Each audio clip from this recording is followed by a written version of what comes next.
3 days on the streets taught me things I never wanted to know. I learned which convenience stores let you use the bathroom without buying anything. I learned which subway stations stayed warm at night. I learned how to make a single bottle of water last an entire day. I learned how to avoid eye contact so people wouldn't see how desperate I was. I learned that, when you have nothing, you become invisible all over again. The motel I found on the first night took most of my cash. It was in a part of Seoul I'd never been to before, where the buildings looked tired and the streets smelled like old garbage and fried food. The room was tiny, with stained walls and a bed that felt like sleeping on cardboard. But it had a lock on the door, and that was all that mattered. I counted my money that first night. 300,000 won, about $250, maybe enough for another week if I was careful, maybe 2 weeks if I didn't eat much. And then what? I pushed the thought away. I couldn't think about then. I could only think about now, about surviving one more day, one more hour. My phone had been ringing nonstop since I left the hospital.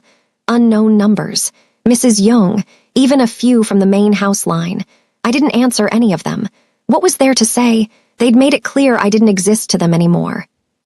On the second day, I started feeling sick again. Not bleeding this time, thank God, but nauseous and weak and so tired I could barely stand. I knew I needed to see a doctor. I knew the baby needed proper care, but doctors cost money I didn't have. So I did what I could. I ate when I could afford to. I drank water. I rested as much as possible in that depressing little room, and I tried not to think about how badly I was failing at protecting this life growing inside me. On the third night, someone knocked on my door. I froze. It was almost midnight. Nobody knew I was here. Nobody should have been able to find me. The knock came again, harder this time. Miss Cecilia, it's Mr. Lim, from the Kang house. Please, I just want to talk. Mr. Lim, Minyi's assistant. A quiet man in his 50s who'd always been kind to me, who'd smiled and said good morning when the other staff pretended I didn't exist. I opened the door a crack, keeping the chain lock on. He stood in the dim hallway, wearing a coat and holding a plastic bag. He looked tired, worried. How did you find me? I asked. I followed you from the hospital. I'm sorry. I know that sounds creepy, but I was worried about you. Can I come in, just for a minute? Every instinct told me not to trust anyone connected to that family, but I was so tired, so alone, and something in his face looked genuine. I let him in. He set the plastic bag on the small table. I brought you some food and some vitamins, prenatal ones. You need to take care of yourself. I stared at the bag, my throat tight. Why are you helping me? He sat down heavily in the room's only chair. Because what they did to you was wrong. I've worked for the Kang family for 20 years and I've seen a lot of things I didn't agree with. But this was different. This was cruel. You believe me about Mrs. Kang? He nodded slowly. I suspected something was off that night. She was acting strange, secretive, and the way she's been watching you since then, like she's waiting for something. Yes, I believe you. Tears burned my eyes. Someone believed me. After all of this, someone actually believed me. But believing you doesn't change anything, he continued quietly. The Kangs are powerful. They'll crush anyone who threatens them, even me if they knew I was here. Then why risk it? Because I have a daughter about your age, and if someone treated her the way they've treated you, I'd want someone to help her. He pulled an envelope from his coat pocket. This isn't much, just some money from my own savings. It should buy you another month or two while you figure things out. I couldn't speak, couldn't do anything but stare at this man who owed me nothing, who was risking his job, maybe his safety, to help me. There's something else, he said. Something I think you should know. Minyi has been asking questions about that night, about what really happened. He's been reviewing security footage, interviewing staff. I think he's starting to doubt the story his mother told him. My heart jumped. What did he find? I don't know. He's being very secretive about it. But I've never seen him like this before. He's obsessed. Like he knows something isn't right and he can't let it go. Hope flickered in my chest for the first time in days. Maybe he'd find the truth. Maybe he'd realize what his mother did. Maybe.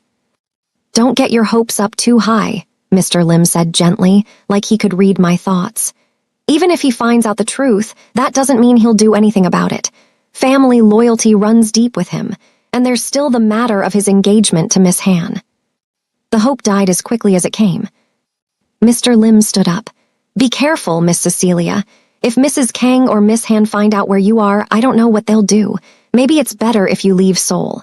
Go somewhere they can't find you. I don't have anywhere to go.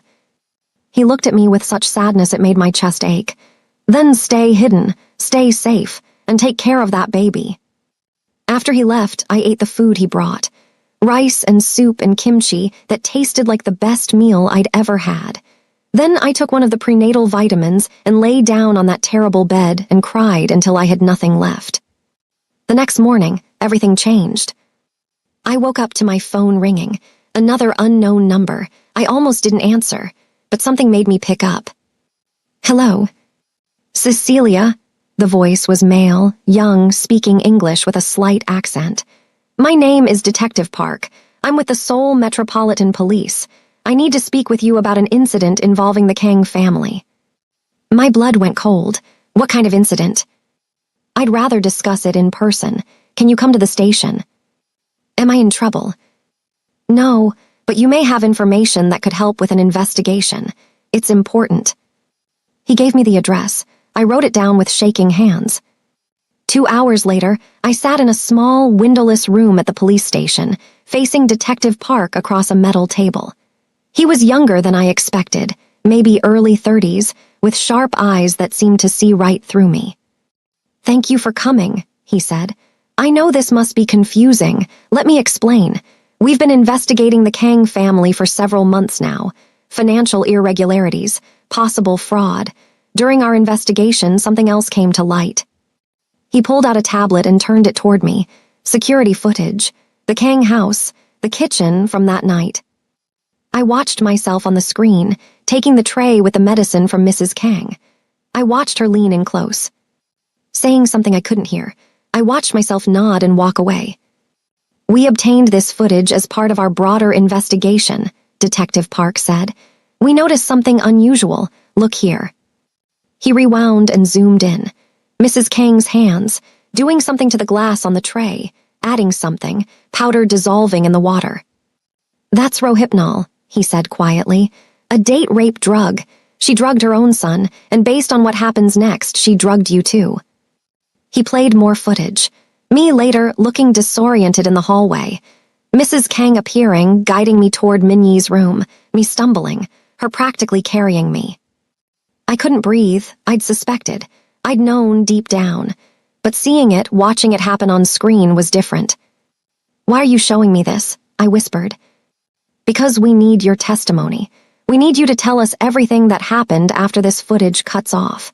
We need to build a case against Mrs. Kang for what she did to you and her son. A case? You mean criminal charges? Yes, what she did was sexual assault by proxy.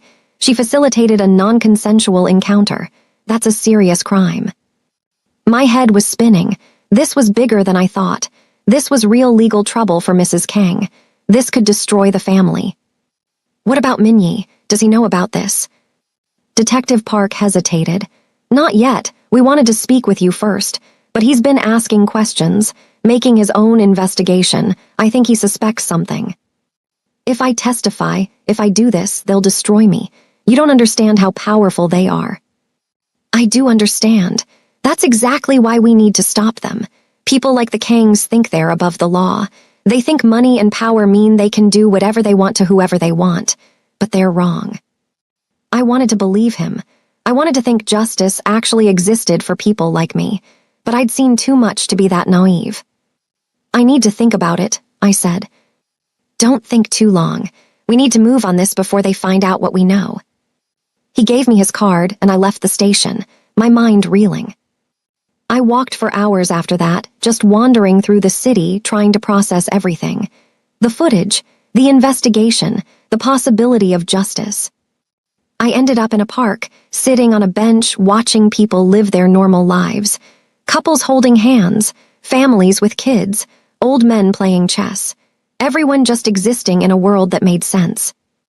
I put my hand on my stomach, still flat, no visible sign of the life growing there, but I could feel it. A flutter, a presence, a future that depended entirely on the choices I made right now. My phone rang, unknown number again. Hello? Cecilia, Minnie's voice, cold, controlled. We need to talk. I don't have anything to say to you. I know what my mother did. I froze. I saw the security footage. I know she drugged us. I know you were telling the truth, and I need to see you. Please. Please. He'd never said please to me before. Why should I trust you? Because I'm asking. Because I was wrong. Because I need to make this right. You can't make this right. You threw me out. You called me a liar. You. I know what I did, and I'm sorry. But please just give me a chance to explain, to help. I should have said no. I should have hung up. But I heard something in his voice I'd never heard before. Regret. Real, genuine regret. Where? I asked. He gave me an address, a coffee shop in Gangnam, public, safe. I almost didn't go. I sat in that park for another hour, arguing with myself. But finally, I got up and took the subway to meet him. The coffee shop was small and expensive, the kind of place where a single coffee costs more than I used to make in a day. Minnie sat in a corner booth, wearing jeans and a simple black sweater. No suit, no tie. He looked different. Human. I slid into the seat across from him. We stared at each other for a long moment. You look terrible, he said finally. Thanks, you too. And he did. His eyes were shadowed. His face was drawn. He looked like he hadn't slept in days. I ordered you something, he said, pushing a plate toward me. Sandwich and fruit. You need to eat. I wanted to refuse, but I was hungry, so I ate while he watched me. I saw the footage 2 days ago, he said quietly. I've been trying to track you down ever since. Mr. Lim finally told me where you were this morning. Mr. Lim, of course. I confronted my mother. She admitted everything. Not apologetically. She actually seemed proud of herself, like she'd done something clever. She offered me money to get rid of the baby and disappear. His jaw clenched. Of course she did. Your fiancé threatened to kill me. I know. I've ended the engagement. I blinked. What? I ended it, this morning. I told her and both our families that the wedding is off. Seoyeon didn't take it well. That was an understatement, I was sure. Why? Because I'm not marrying someone who threatens innocent people. Because this whole thing was built on lies. Because he stopped, running a hand through his hair. Because I can't keep living like this, following my mother's plans, marrying for business, pretending none of this matters. The baby matters to you. Yes, and you matter to me, or at least you should have mattered. You deserved better than what I gave you. I didn't know what to say to that. I want to help, he continued. I want to support you and the baby. I want to make sure you have everything you need, medical care, a place to live, whatever you want. I don't want your money. It's not about the money. It's about doing the right thing, taking responsibility. You don't remember that night any more than I do. How do you know the baby is even yours? Because my mother doesn't do anything without a reason. She chose you specifically, and I need to understand why. There was something in his voice, something that made my skin prickle with awareness. What do you mean? He pulled out his phone and showed me a photo. Old, faded. A teenage boy standing on a beach, his arm around a young girl, both of them smiling. This was taken 12 years ago, he said. In New York, the summer before I started college, I was visiting my aunt and I met this girl at the beach. She was beautiful, kind. She made me laugh in a way nobody else did. We spent 3 weeks together, best 3 weeks of my life. My heart was pounding. On the last day, we went swimming. The current was stronger than we thought. She got pulled out. I went after her. I managed to get her back to shore, but I got hurt in the process. Cracked ribs, dislocated shoulder. She stayed with me until the ambulance came. She was crying, apologizing, saying it was all her fault. No, this couldn't be happening. The paramedics took me to the hospital. When I was discharged 3 days later, I went back to the beach to find her. But she was gone. My aunt said the family had checked out of their rental. I tried to find her. I searched for months, but I didn't know her last name. Didn't have her number, she was just gone. He looked up at me. Her name was Cece. She had the most beautiful smile I'd ever seen, and a small scar on her left shoulder from when she fell off her bike as a kid. I couldn't breathe, couldn't speak, couldn't do anything but sit there while my entire world realigned. I never forgot her, he said softly. I compared every woman I met to her. Nobody ever measured up, and eventually I convinced myself I'd imagined how special she was, that it was just a teenage fantasy. He reached across the table. His fingers brushed my left shoulder, right where my scar was, hidden under my shirt. It's you, he whispered. You're her, you're Cece, you're the girl I've been looking for 12 years. The tears came before I could stop them, hot and fast and endless. You didn't recognize me, I choked out. You changed your name, you cut your hair, you lost weight, and I wasn't looking for you. I thought I'd never see you again. But now, looking at you, really looking, I can't believe I didn't see it before. Your mother knew. What? She knew, she must have. She investigated me before hearing me. She saw my old name. She figured it out. That's why she chose me. That's why she did all of this. Understanding dawned on his face. Because she knew I'd never stop looking for you, even subconsciously. So she forced us together in a way I couldn't refuse. An heir, a baby, something that would tie us together forever. It was twisted, sick, brilliant and horrible all at once. What happened to you? He asked. After that summer, why did you change your name? I didn't want to tell him, didn't want to drag up those memories, but he deserved to know. My mom died 2 months after we got back from that trip. Cancer. It was fast. Then my dad, he couldn't handle it. He started drinking, got violent. I ran away when I was 17, changed my name so he couldn't find me, worked whatever jobs I could get, eventually made my way here because I thought I could start over somewhere nobody knew me. I'm so sorry. It's not your fault. Isn't it, if I'd tried harder to find you, if I'd. You couldn't have known. We sat there in silence for a long time. The weight of 12 years and all the what-ifs and all the pain pressing down on both of us. Finally, he spoke. What do you want to do? About the baby, about us, about all of this? I don't know. I don't know anything anymore. The police contacted me. They want to press charges against my mother. They asked if I'd testify. Will you? Will you? I thought about it. About Mrs. Kang and everything she'd done. About the destroyed room and the threats and the money she'd tried to use to make me disappear. Yes, I said. I'll testify. She doesn't get to do this to people and walk away. He nodded. Then so will I. We left the coffee shop together. For the first time in weeks, I didn't feel completely alone. But we only made it half a block before everything went to hell. A car screeched to a stop beside us. Doors opened. Men got out, big men in dark suits with hard faces. And then she stepped out. Han Seoyeon, wearing all black, her face twisted with rage. You really thought you could just end it, she screamed at Minyi. You really thought you could humiliate me and my family and there wouldn't be consequences. Seoyeon, go home. This is over. It's not over until I say it's over. She pulled something from her purse, small, silver, sharp. A knife. Minyi stepped in front of me instantly. Put it down. No, you chose her. You chose this nobody over me, over my family, over everything we built together, so if I can't have you, nobody can. She lunged. Everything happened so fast. Minyi pushed me back, the knife flashed, someone screamed. Blood sprayed. But it wasn't Minyi's blood. One of Seoyeon's own men had grabbed her wrist. The knife had turned in the struggle, had caught her across the arm, deep. She screamed and dropped the knife. Blood poured from the wound. The man who'd grabbed her looked at Minyi.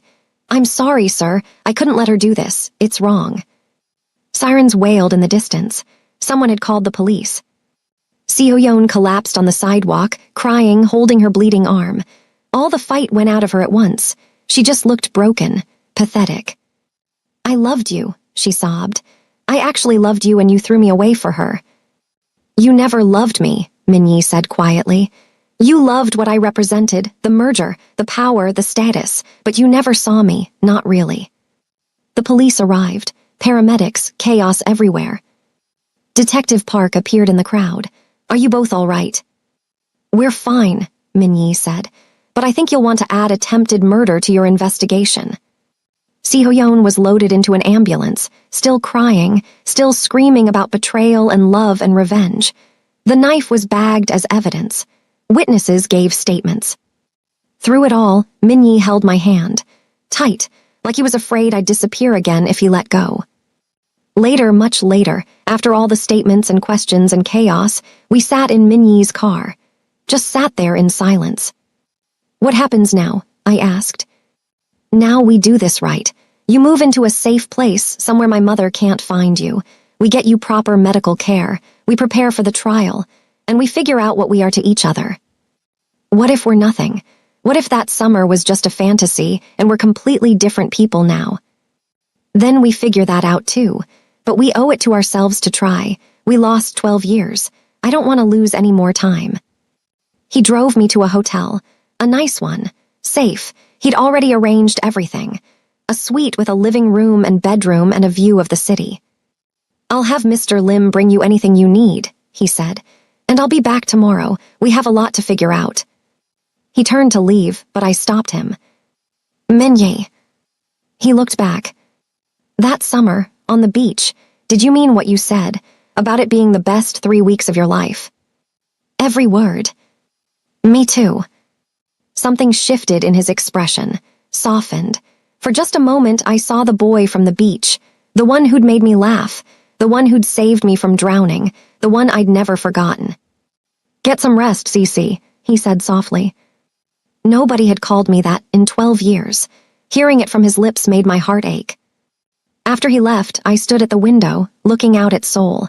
This city that had been so cruel to me. This city where I'd lost everything. But maybe, just maybe, it was also the city where I'd find everything I'd been looking for. The trial took 3 months to prepare. In that time, so much changed. Mrs. Kang was arrested and charged with multiple counts including drugging. Conspiracy and facilitation of sexual assault. The evidence was overwhelming. The security footage, the testimonies, even some of her own staff turned on her.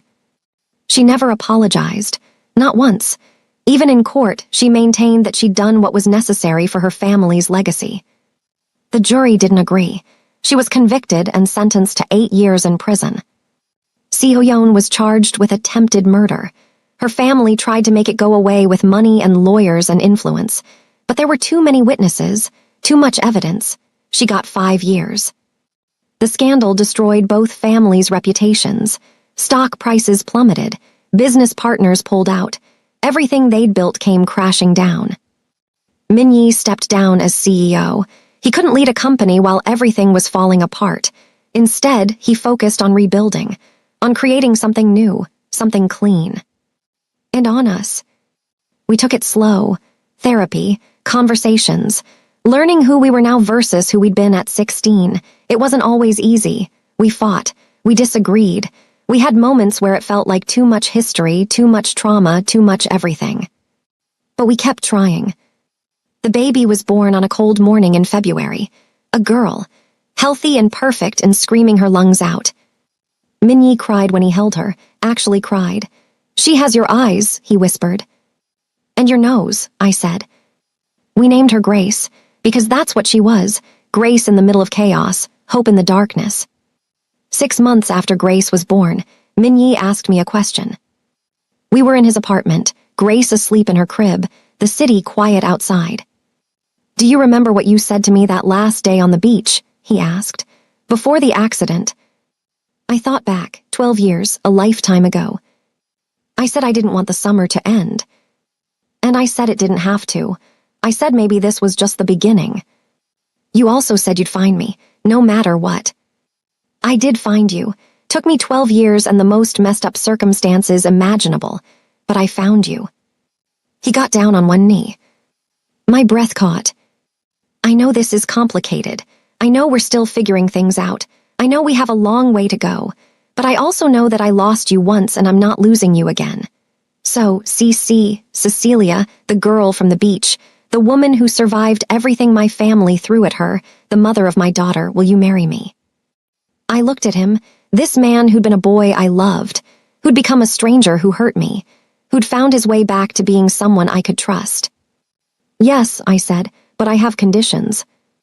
He laughed. Of course you do. No big wedding, no press, no making this into some public spectacle. Agreed. And we do couples therapy for at least another year. Done. And you never, ever, call me a gold digger again. His face went serious. Never, I swear on everything I have. Then yes, I'll marry you. He slipped the ring on my finger. Simple, elegant, perfect.